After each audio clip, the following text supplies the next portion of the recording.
যুবসাথী প্রকল্পে বিরাট ঘোষণা মাননীয় মুখ্যমন্ত্রী মমতা বন্দ্যোপাধ্যায়ের। 1 এপ্রিল নয় 7 মার্চ 2026 থেকেই যুবসাথী প্রকল্পে যারা আবেদন করেছেন তাদের অ্যাকাউন্টে টাকা আসতে শুরু করবে, এমনটাই ঘোষণা করলেন মাননীয় মুখ্যমন্ত্রী মমতা বন্দ্যোপাধ্যায়। ধর্ণা মঞ্চ থেকে যুবসাথী প্রকল্পে যারা আবেদন করেছিলেন ভেবেছিলেন যে আগে স্ট্যাটাস দেখব, স্ট্যাটাস অ্যাপ্রুভ হলো কিনা তারপরেই হয়তো টাকা পাওয়া যাবে 1 এপ্রিল থেকেই।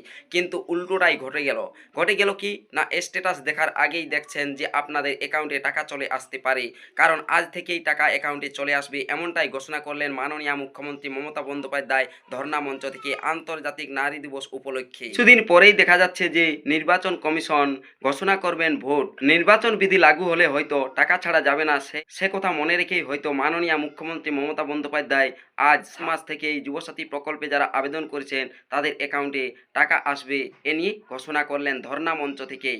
শুনুন তিনি কি বললেন।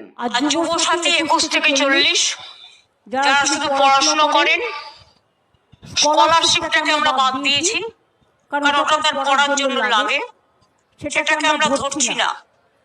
বাকি অন্য কোনো স্কিম না পেয়ে থাকলে তারা সকলেই, আমরা বলেছিলাম 1 এপ্রিল থেকে টাকাটা তাদের অ্যাকাউন্টে যাবে। কিন্তু কালকে আন্তর্জাতিক মহিলা দিবস আছে, তার উপহার হিসেবে আমরা 1 এপ্রিলটা একটু চেঞ্জ করে আজ থেকেই তাদের অ্যাকাউন্টে টাকা যাবে। তবে এক্ষেত্রে হয়তো আপনারা বলবেন যে 15 মার্চ যে যুবসাথী প্রকল্পের আবেদনগুলো জমা করেছিলেন ডেটা এন্ট্রি করতেই এতদিন পর্যন্ত সময় নেওয়া হয়েছিল, নোটিশ দিয়েছিল, কিন্তু সেক্ষেত্রে দেখা যাচ্ছে হয়তো 16 মার্চ পর্যন্ত এন্ট্রি করবেন। কিন্তু যাদের এই আগে ভাগে এন্ট্রি করেছেন, অ্যাপ্রুভ হয়ে গিয়েছে, তাদের টাকা আগে ভাগে ছাড়া হবে। অর্থাৎ যারা আগে আবেদন করেছেন তারা আগে টাকা পাবেন।